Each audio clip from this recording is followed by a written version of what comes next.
What's up, everybody? I am on kind of late.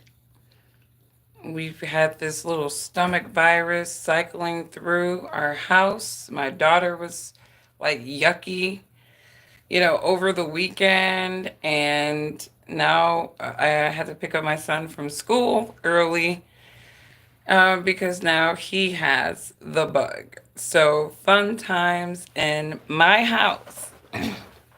But I was catching up on my news feeds and I see that they caught the person who moved on that CEO and ended his life.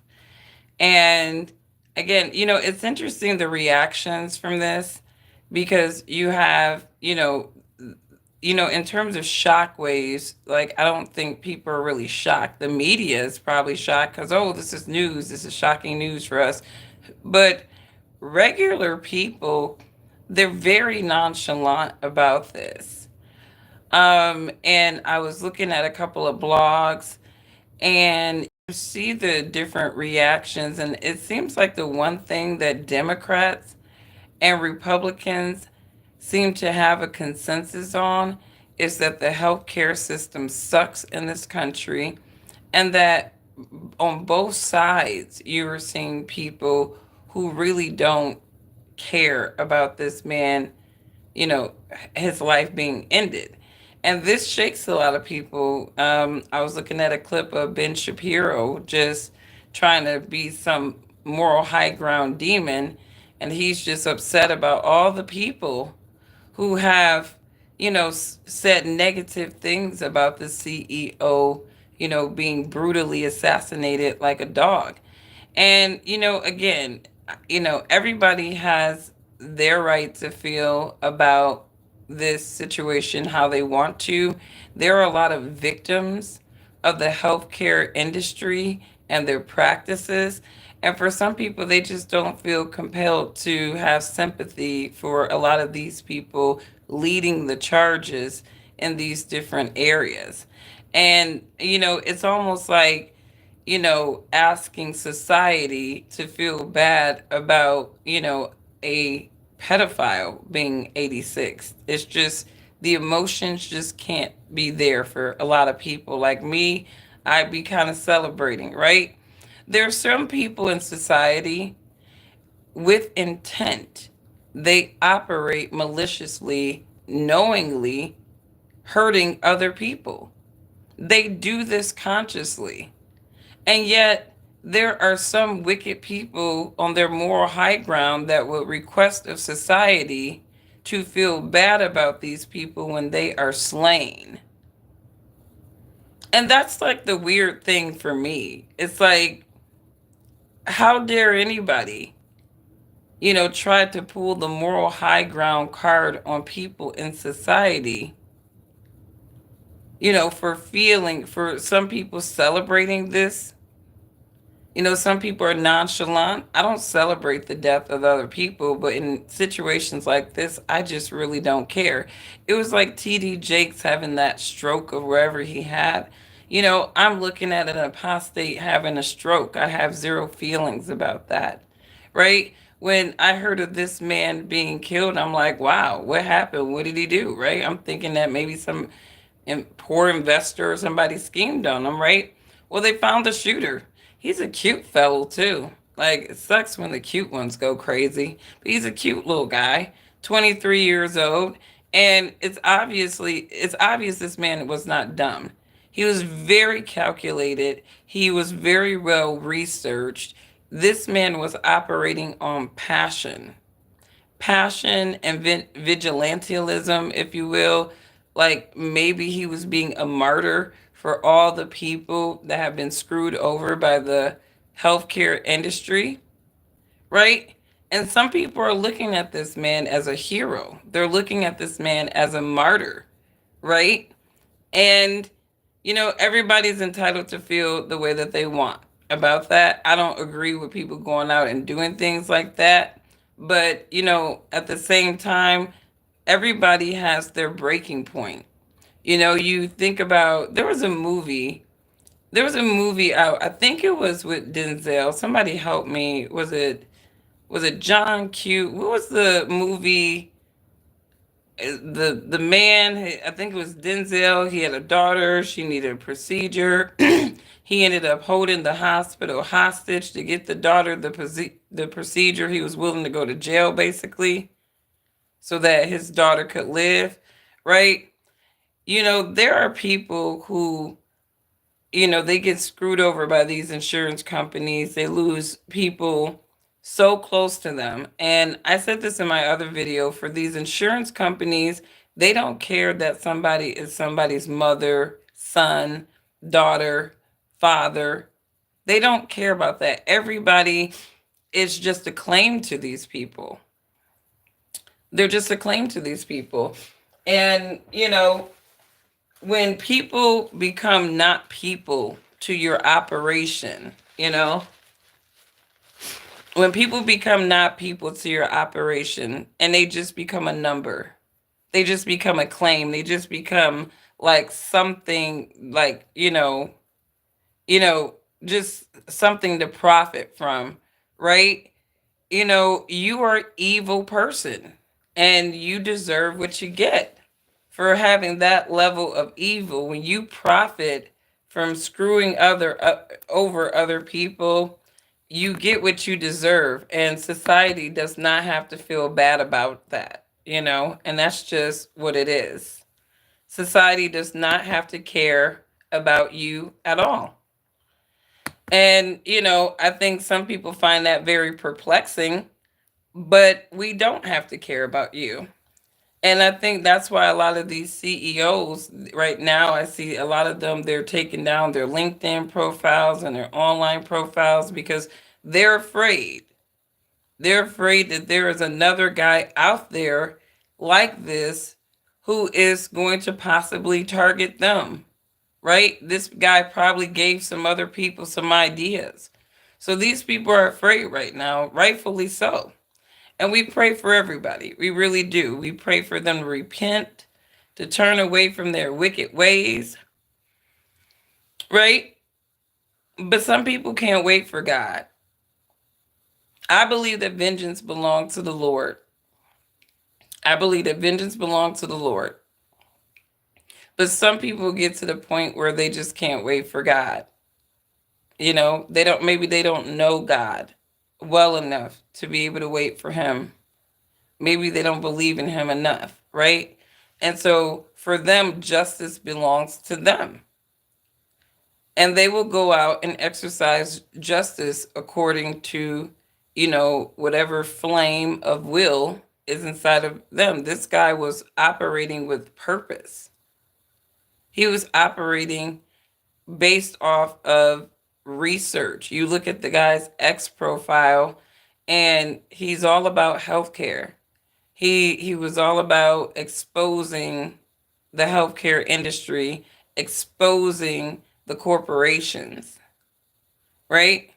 So, this guy is seen as a martyr, to a lot of people. He's not a martyr to me, but he's a martyr to a lot of people.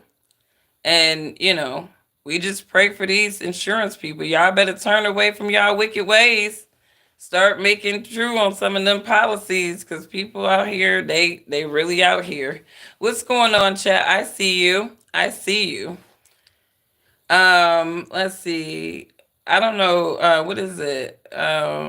You got to get off my channel because you're disrespectful, whatever your name is. I know your mama didn't raise you worth of shit. So you got to go off my channel. See ya. We're going to block this guy off. How come all these rude people coming into my chat? Don't you know I will block you unapologetically? You guys must be from the Mossad coming in here trying to sexualize everybody. Everybody's not like your people. So, all right. Sorry about that. I had all these little trolls. I'm like, where the hell you sexualize deviants? And some of them looking ugly as hell. It's like, please get your ugly. I hate it when ugly men be saying just weird, vile things. It's like, get your ugly, satanic ass off the page. But anyways, cute fella. cute fella. I thought he was a handsome guy. Um, Unfortunate that he, turned down that path. He was a cute guy. Sucks when the cute ones go out killing folks. But anyways, I haven't really talked too much about this Jordan Neely and Daniel Penny case. I didn't really follow it too much because I really felt like it was kind of a one and done thing. And I think, I was kind of just looking at the assessment of it. I saw this guy, he kind of gave his non forensic, but kind of forensic opinion about it. And, you know, the justice system is a very perplexing thing to me. It's a very interesting thing. I think that I think, I think people sometimes, look at things from a lens of race versus just what is right or wrong, right? Um, if you're in a subway car, right, and I've been on subways in New York, I've been in on the People Mover in Detroit. Shout out to our little bullshit subway out here in Detroit, the People Mover. Um,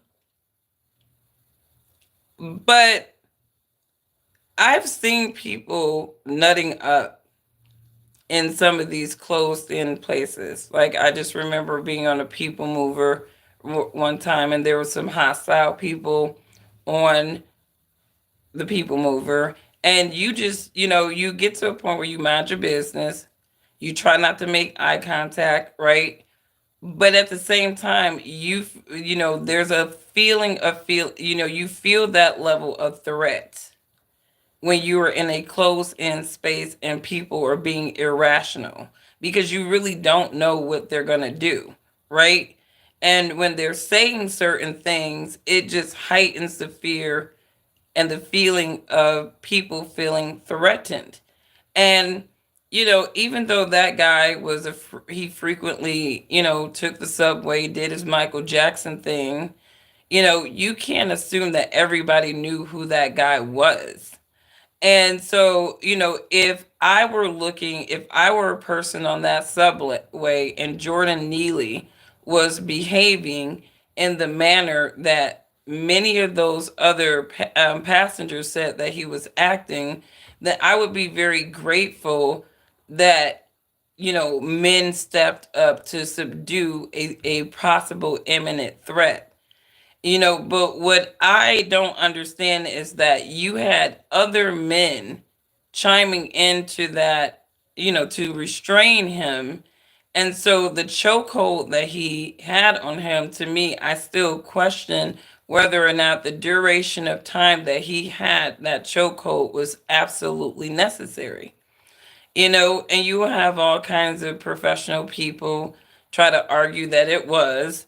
But I just kind of look at the fact that there were other men around that were helping him, subdue Jordan Neely.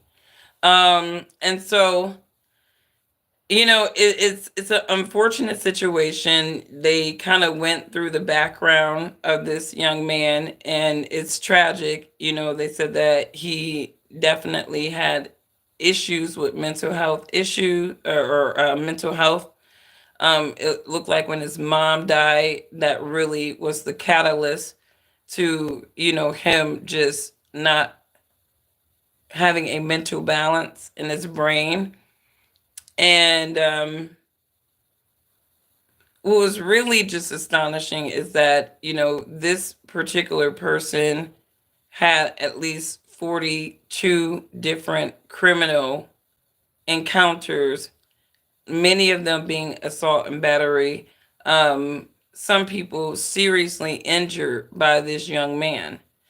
And I've said this before that,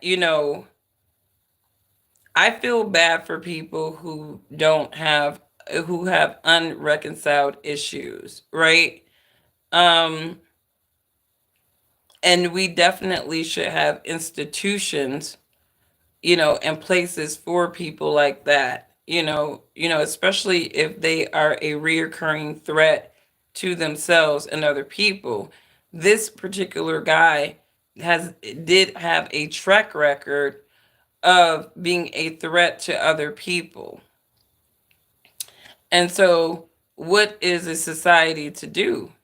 You know what I mean? Because if it wasn't Jordan, or what is it, Daniel Penny, taking this guy out of the game,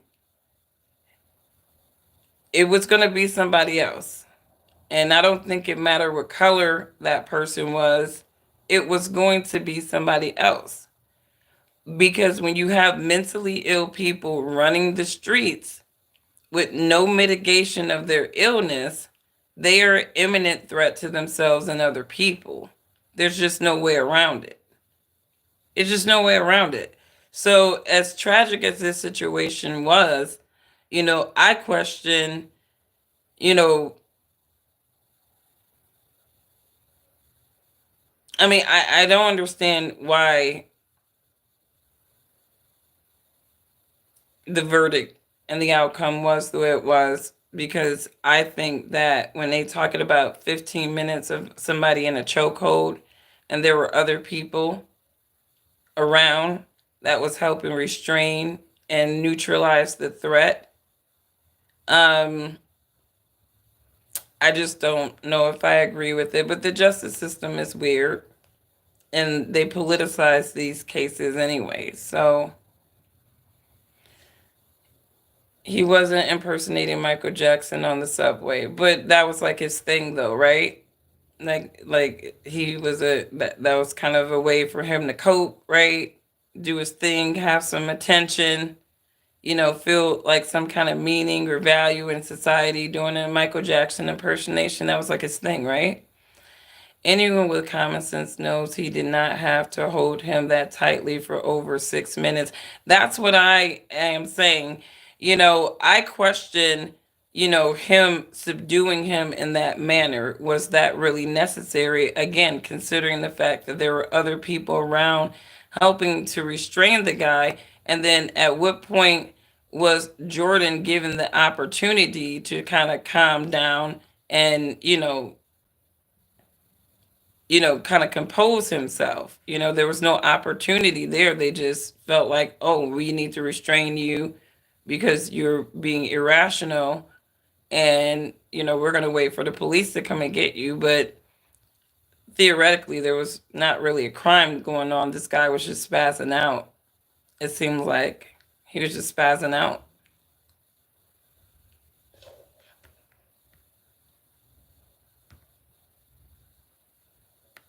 Let me delete this thing. Y'all not gonna come over here talking about anything sexual, because I'm just gonna delete the rat that your mom gave birth to. Do not come over here being disrespectful. I thought, when I looked at that video, I did feel like, I don't like to play the race card or anything. I think I'm pretty devoid of either one of these people being black or white. I'm just looking at pure circumstances. This guy supposedly was ex-military, and there was another ex-military guy on the subway, and he was even telling this guy, "Hey, you got to be careful that you don't, kill him." So even the other military guy on the subway could tell that that restraint hold that he had him in was fatal. It was borderline fatal, right? You had somebody with another possibly trained eye looking at what Daniel Penny was doing to Jordan Neely. And he was even saying, hey, perhaps you want to just kind of pipe down a little bit, right? And they still felt like Daniel Penny um, did not do anything wrong, and he was acting in self-defense. And many can argue that that's what he could have been doing. But again, Daniel Penny saw a mentally ill man spazzing out, but he didn't have a weapon. He didn't have a weapon. And so you said restraining is one thing, but choking is another. Yeah, that chokehold, to me, it was just, I think the duration of time that he subdued him in that hold it was excessive. That was excessive force. And considering the fact that there were other people restraining Jordan Neely as well, it was you wouldn't even that wasn't even what you would consider equal force, right? It just wasn't. So nobody wants to talk about the family who abandoned their son to the streets. Are you talking about Jordan Neely's family? Because Jordan Neely was 30 years old. Um, I don't think he was in any type of institution. So, I mean, I don't know if that is abandonment or loss of control and not knowing what to do with a mentally ill family member.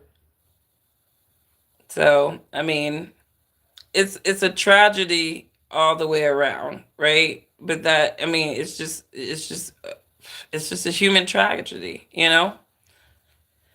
And I'm sure that, if, Daniel Penny, right? Because I don't really feel like Daniel Penny went on the bus. It was like, I'm going to kill somebody. I'm going to try to subdue somebody. I think that we don't know what Daniel Penny's mental state is either, post military. But assuming that his VA records say that he's mentally well and he's not suffering from anything that would make him super duper irrationally reactive in situations like that, right? Because there's always that too, right? Shell shock is what they used to call it. Some of these military dudes be coming out shell shocked, right? And they're not the same people, and they're very very reactive, on guard sometimes, right? So we don't know what, Daniel Penny's mental psychological disposition, full psychological disposition was, but it just seems like to me, for a military guy that he would know better than to subdue somebody in a chokehold for that duration of time. And I'm not saying that the military is training them how to do proper chokeholds or restraints. Maybe they are, right? But obviously he did not pass that class because he killed somebody. So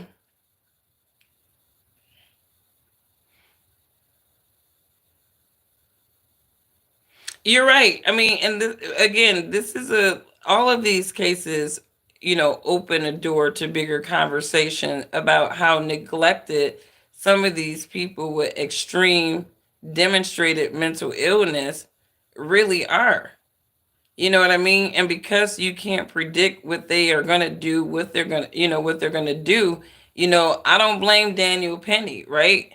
Again, he could have just been reacting based off of what he felt like was an imminent threat. And because he was a military guy, he was probably just conditioned to respond to imminent threats. And honestly, like I said, I've been on, situations on the People Mover where things got tense, and you're in these closed in moving, structures, there's very little you can do, right? And so when somebody's acting up, nutting up, and they go crazy, right, the first thing people want to do is protect. And if there's kids on the train, or even vulnerable people on the train, you don't want those people to get hurt. So it's just one of those things where I wish the dude wouldn't have ever kept him down that long. I understand why he felt like he needed to do it, but I just kind of question, at what point did Daniel Penny, like, was he even thinking like, okay, maybe I shouldn't, like, maybe my grip is too tight, maybe I'm doing something that could be fatal.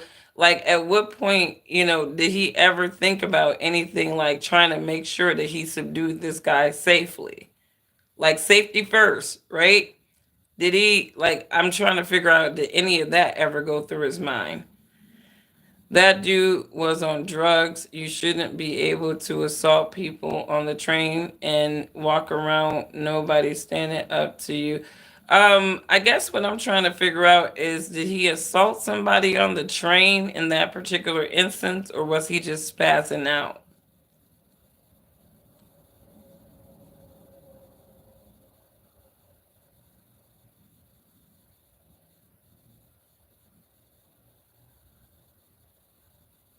How did he assault everyone on the train? From what I understood, he threw his jacket down, he was screaming, he was making statements that people could perceive to be threatening, but assault means that he actually had physical contact with those people on the train.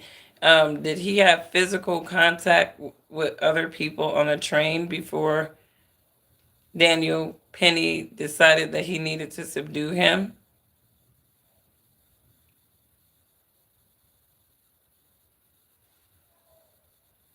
So he was verbally assaulting people on the train, and that was the imminent threat that merited him losing his life. Okay, gotcha.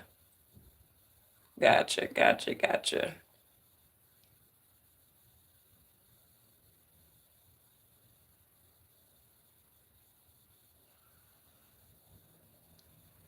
But, this is just conversation. I mean, I think that these conversations need to be had. And to your point, maybe people are not caring enough about homeless, mentally ill people, right? And so maybe these conversations need to be had. So instead of being triggered by it, you know, perhaps just contribute to the conversation, right?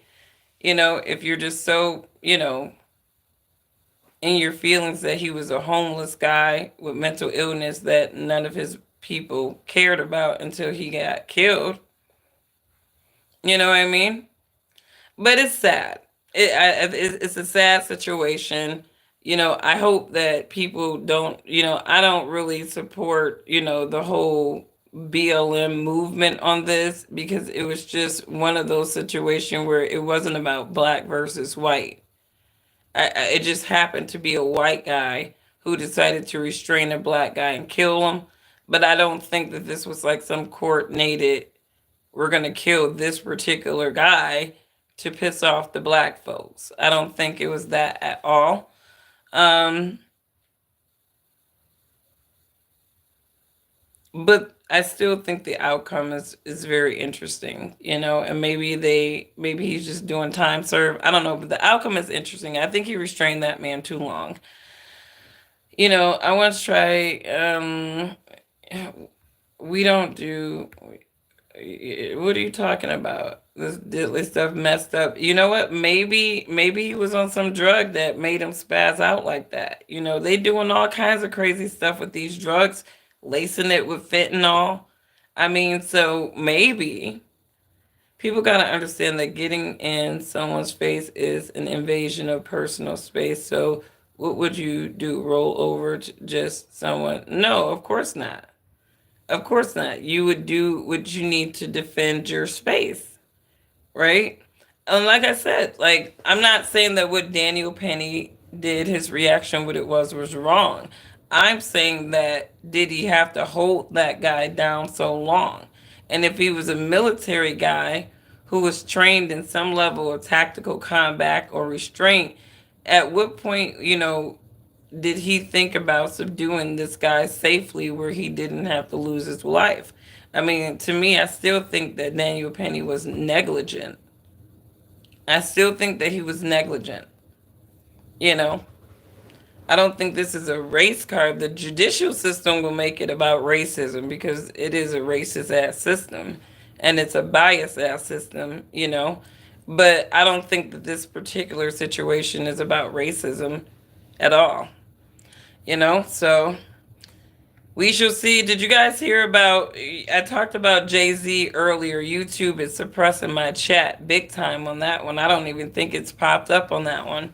But I was talking about Jay Z, and he's responded to these allegations that, 13 years ago, he was violating a young lady when she was 13 years old alongside Diddy, right? And so Jay Z feels like he's being shaken up right now by this particular hitman lawyer that I guess the industry uses to shake celebrities up, when, with scandals so that they can basically settle a lawsuit. The lawyer can get a payout, right? And, the situation can kind of go away, right? But Jay Z's not having it, right? And according to this lawyer, now he's getting on the mic, and allegedly he's feeling like Jay Z is using the same tactics that some of these people use to take people down, where apparently he's got private investigators on this dude. Supposedly he's stalking his family, trying to shake up the guy's family. This is what he's claiming that Jay Z is doing to him, right? Now Jay Z, so both of them are saying there's each other. They're Tony and Jay are both saying, hey, you're trying to shake me up, right? And Tony's talking big. Tony Bugsby is like, I'm not going to back down and I'm not going to do this and blah, blah, blah. So Tony's used to shaking up celebrities, right? He's telling Jay Z, I'm used to shaking up celebrities, and all your expensive lawyers are not going to save you for me. And Jay is like, I'm used to people like you always trying to shake up people, right? With all these little allegations that you done dug out of nowhere, right? And so Jay Z is like, I'm just taking this situation head on, right? Now, the one thing about Jay Z's response to his allegations versus Diddy is like, I don't know. There was Jay Z wrote in his response something at the very end. He was just basically talking about, where he's from and where they're from. They don't like harm children, right? They protect children. And then he was basically saying, unlike your people, right? Your group of people who, of conspiracy theories, like basically Jay Z is saying that y'all the pedophiles, right? Y'all trying to put y'all shit on me and my people, but like from my block, we protect kids while y'all people out here doing everything under the sun with these po babies, right? So Jay Z is clapping back, right? Jay Z is definitely clapping back, and I can imagine if you got this Diddy and Jay Z takedown, I'm pretty sure that both of them got collateral. I'm sure that Jay Z and Diddy, they've been hanging out with each other for a very long time.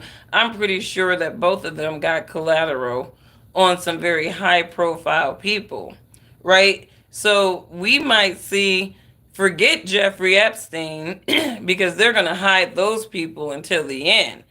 But I feel like the takedown of these hip hop moguls may be like like more revelations for us, more tea for us. I mean, even Drake is giving us tea. So I see the takedown. I see the takedown of some of these men, these moguls, right? Because Drake was a mini mogul in his little way, right? And they're taking them out, picking them off one by one with these allegations, and the reoccurring theme is SA. Let me tell you guys so much. They have weaponized SA so much that, people start to get desensitized from these allegations in many degrees. Like, I mean, at least I do, because like for me, when I see, oh, this person was accused of this, right? And we know that some of these things are methods to shame and take down some of these people that they don't like.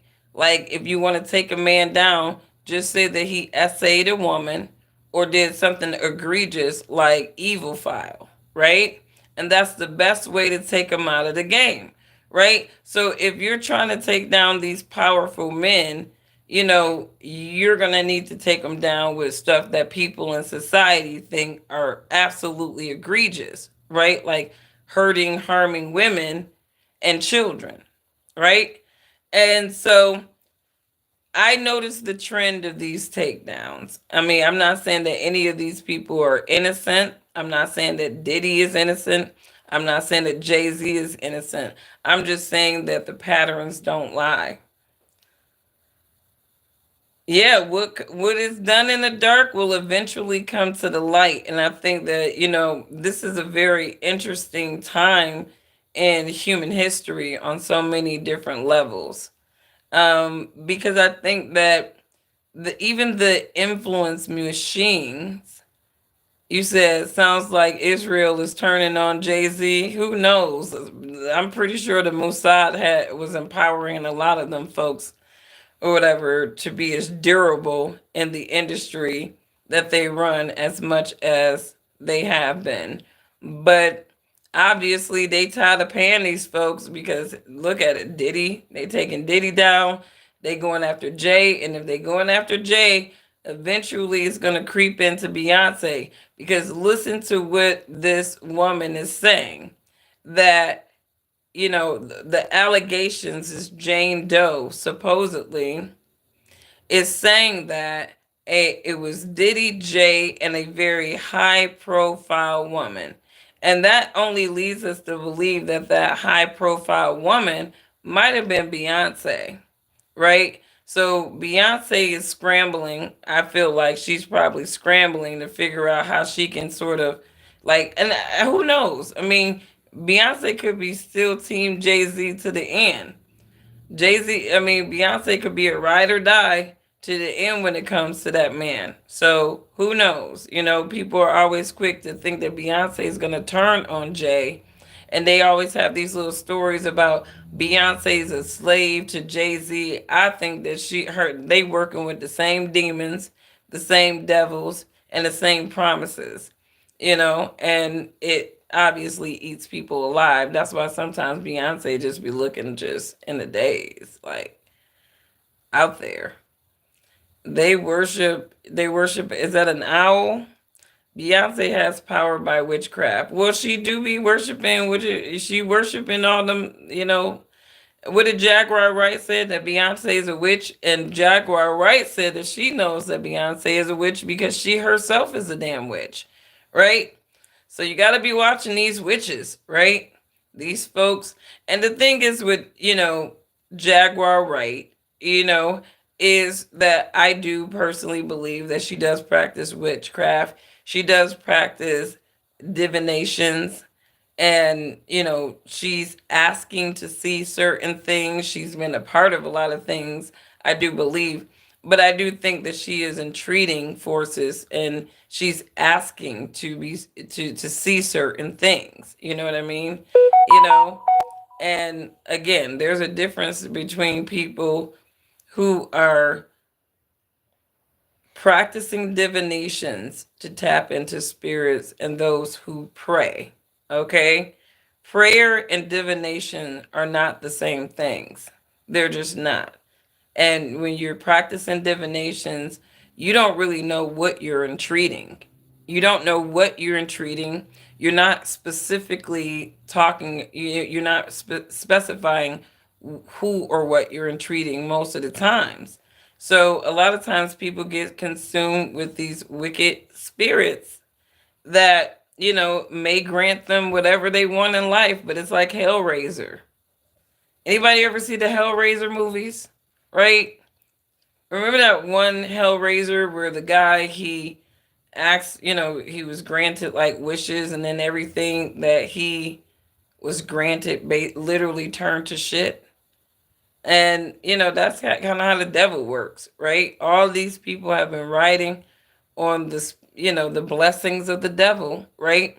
But the devil, a lot of times he will ask to pay up.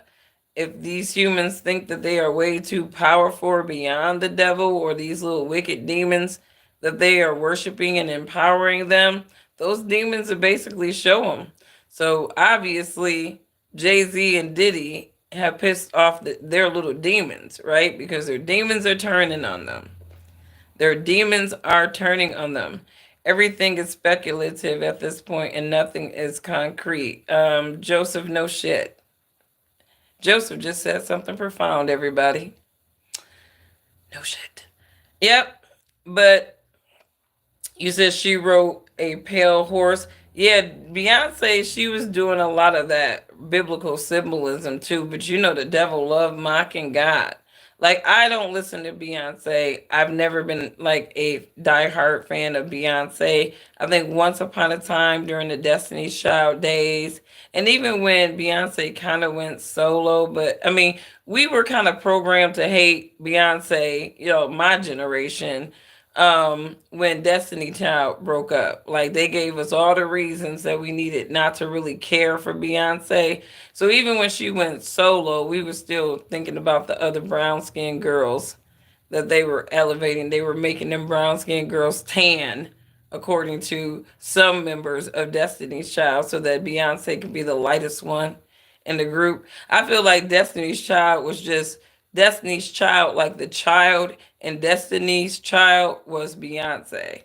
All the other girls were just static characters to kind of carry her career along the way.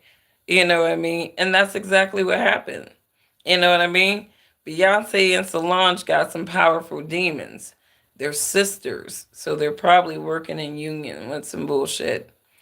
I thought Michelle was dope. I didn't like Michelle's voice. I think she definitely should have stayed in the gospel realm where they had her. It just didn't fit for her voice at all. Like I actually during Survivor, I really loved Michelle's, you know, part in Survivor. I just hated her voice in it. Like I'm like, could we get Fantasia's voice on this part? Fantasia's voice, like, or Jasmine Sullivan would have been great on that verse, not Michelle. I hated her voice in Survivor. Um, Hang on for 1 second. All these little notifications popping up. Let me see something. Okay, good. Okay. Asked the dweeb Schultz about his friend Maria Amber. Oh, you mean talk about Andrew Schultz? He be kicking it with Maria was it Ambrovic, that Satanist chick too? Elon must be having dinner with her. You know, it's so funny. It was kind of perplexing to me, you know, when I was like kind of watching the political cycle play out. And you had Elon slither his way over into the MAGA movement, right? And he's just this face of the MAGA movement. He then gave the conservatives their free speech, and they're just, Elon's great. He's a great God, faith, and family. And Elon's like, I'm a devil worshiper. I have dinner with Satanists. But you're still saving free speech, right? I'm telling you, these people be just lording over the devil and don't even know it. Lording over the devil and don't even know it. My sister had me looking at this video, and this woman claimed that she babysat Elon. And she said Elon was, she said um, that Elon's mom, you know, I guess trusted her to watch Elon when he was a little kid.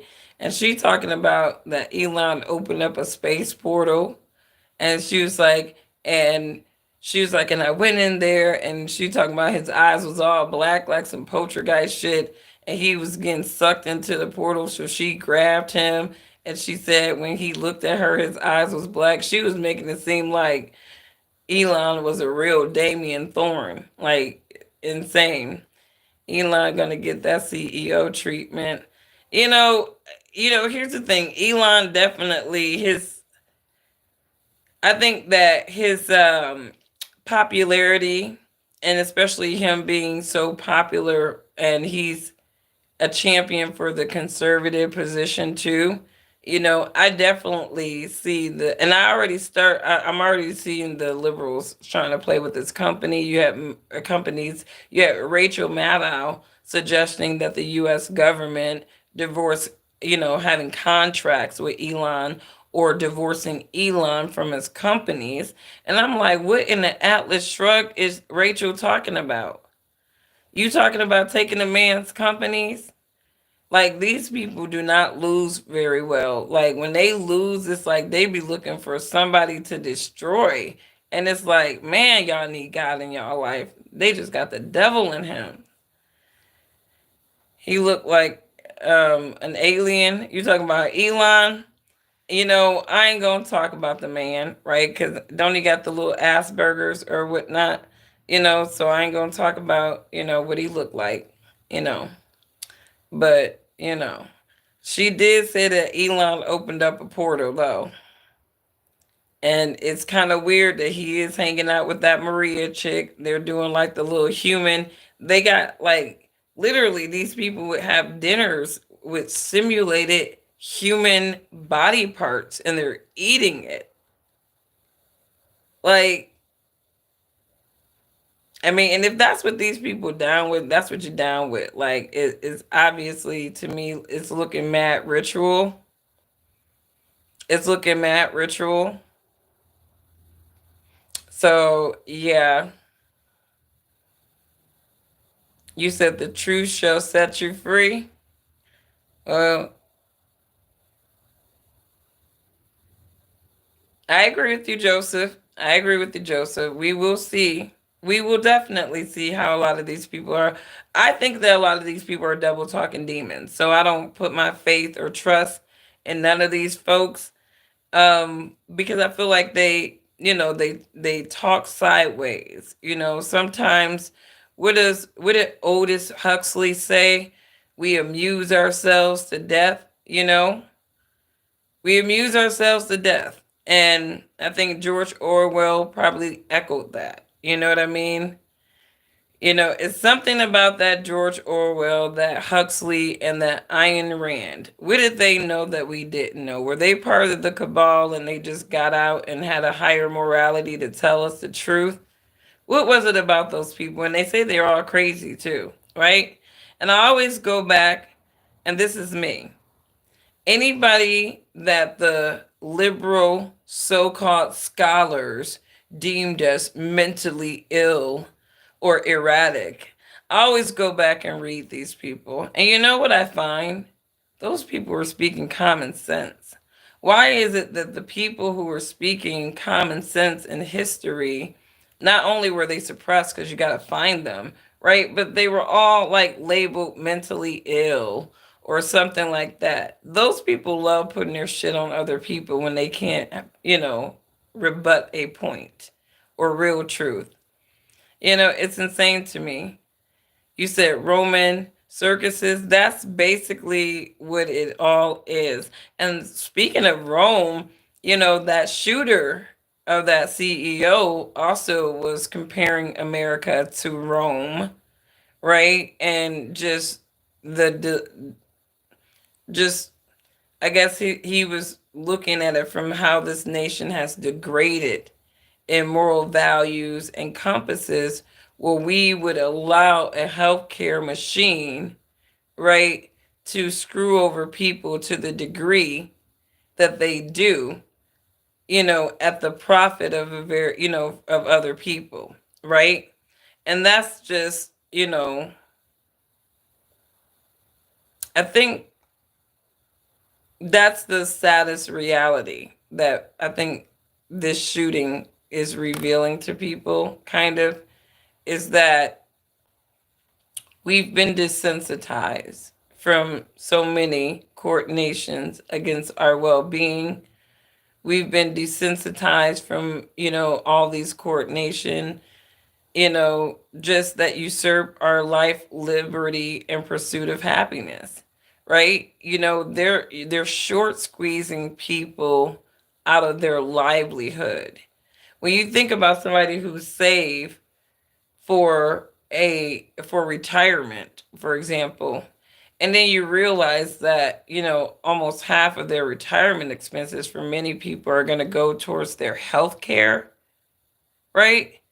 You can't even budget to actually enjoy, the time in your life where you don't have to work so hard for the money, right? Because now you're kind of just trying to move all your pennies and make sure that your pennies are working for, to sustain your everyday operation, but also your health care, right? Because a lot of people bought into policies or whatever that really didn't give them the outcomes that they were sold. And yeah, people are just numbers, right? And when people become just numbers, so do CEOs. They become, you know, video games to some people, operations to some people. And, I think the overall theme is that we need to bring human back to humanity, you know? They say that the healthcare industry, the medical industry, these people are not creating cures, they're creating customers. You know what I mean? They're not they don't treat people, some of these people. And don't get me wrong, there are a lot of good practitioners. There are a lot of healers, intertwined in this privatized healthcare sector. And, private equity is going to be the death of America and Americans. And that's just what it is. Private equity will be the death of anything substantial. And it's going to be the death of America because is just a cash cow. I mean, the center focus is to me not the well-being of humans, it's the well-beings of the pockets of some of these private equity demons. You said the anti-Semitism bill is unconstitutional. I'm pretty sure that if you get enough Americans to come rise up against that, they will definitely scrap it. Because if you're gonna have an anti-Semitism bill, I'm waiting for that anti-black bill. What's going on, Nick? I see you, my friend. You said both Schumer and Mike Johnson are in on it, passing the anti Semitism bill, making it illegal to criticize Israel, mostly on college campuses, to brainwash our upper class. Our upper class. You know, these liberals create monsters that they can't control. That's all I'm going to say. They create monsters that they can't control. They literally, defile our education system with a bag of garbage. Our kids are dumber than a sack of diapers, many of them, right? And so the only Maslowian hierarchy of self sufficiency and value they have is activism.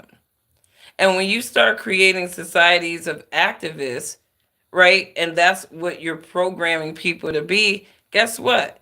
And then you got all these little fringe groups about we believe in this, we believe in that. You got all these little activist pockets, right? They're bound to turn on you. They're bound to turn on you, right? And a lot of people don't agree. I don't understand why laws talking about another country and not talking about another country is even in our laws. Like, I mean, if we can't talk about Israel, then you might as well put a law to say we can't talk about Russia, we can't talk about Turkey, we can't talk about China, right? I mean, I don't understand this special treatment at all. Like, to me, don't be running around talking about things or tropes and then we see a trope in motion here. Like, this is a trope in motion. That is a trope in motion.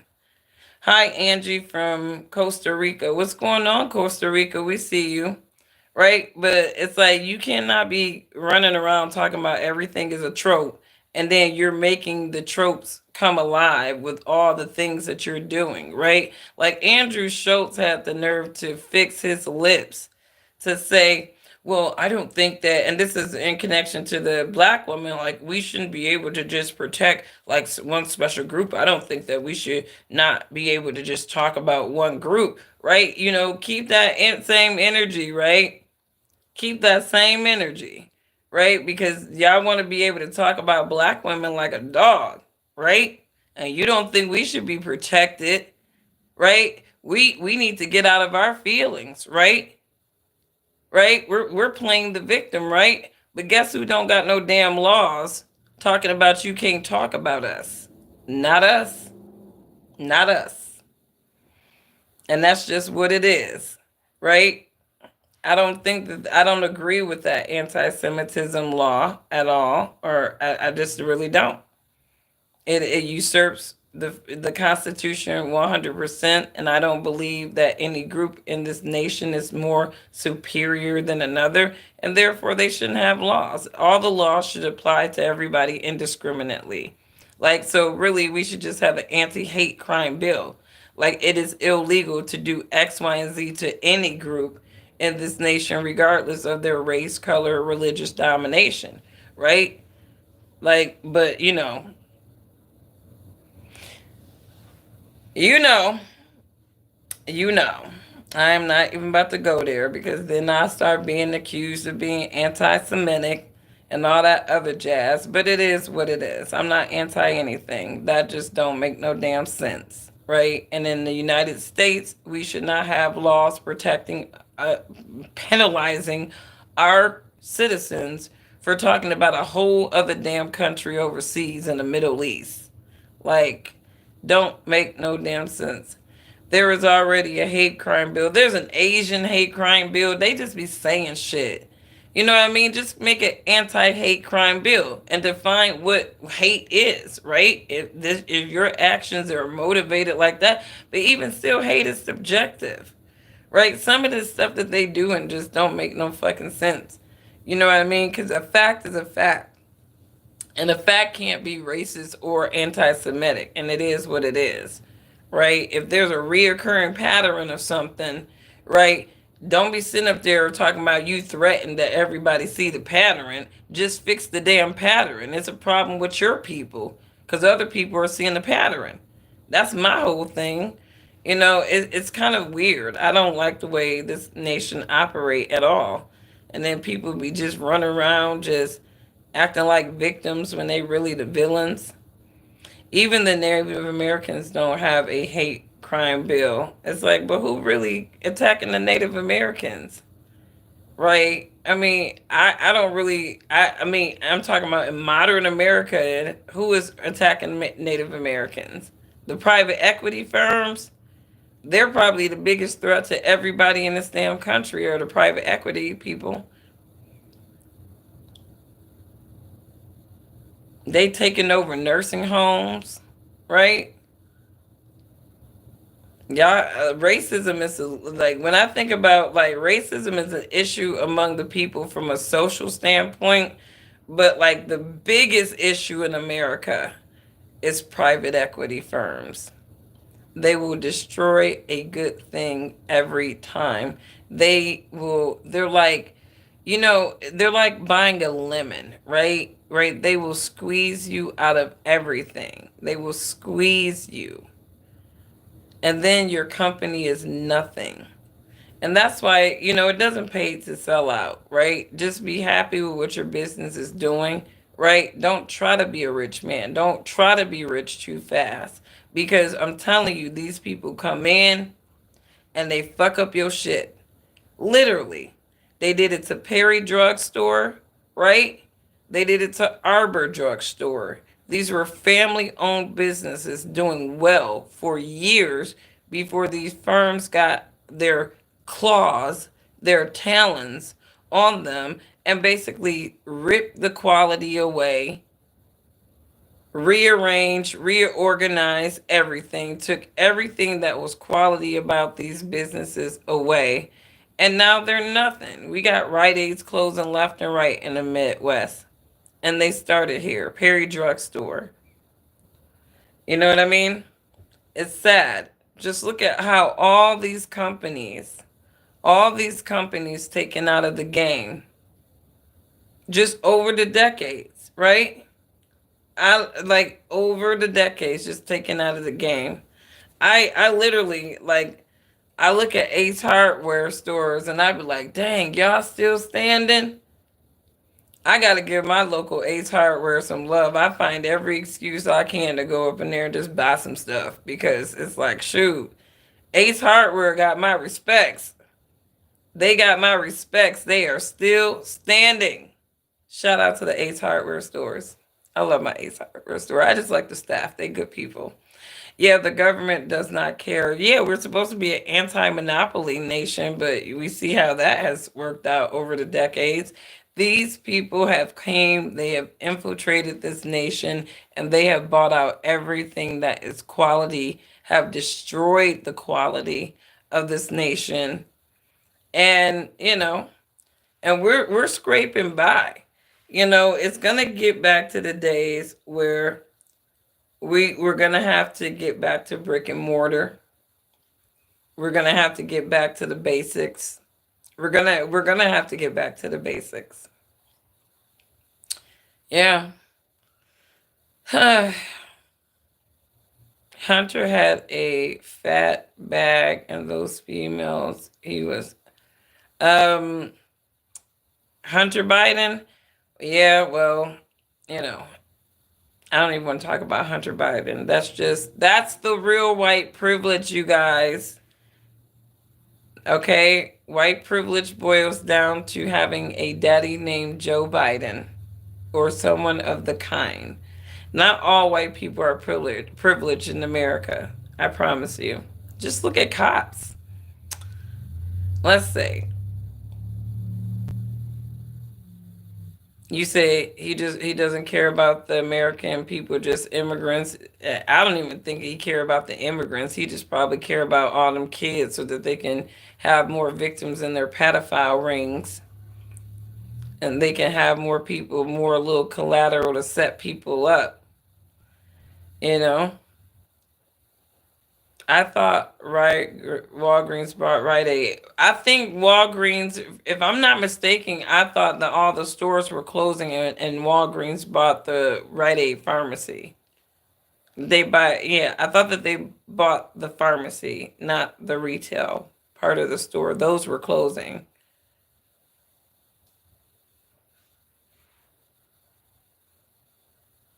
Yeah.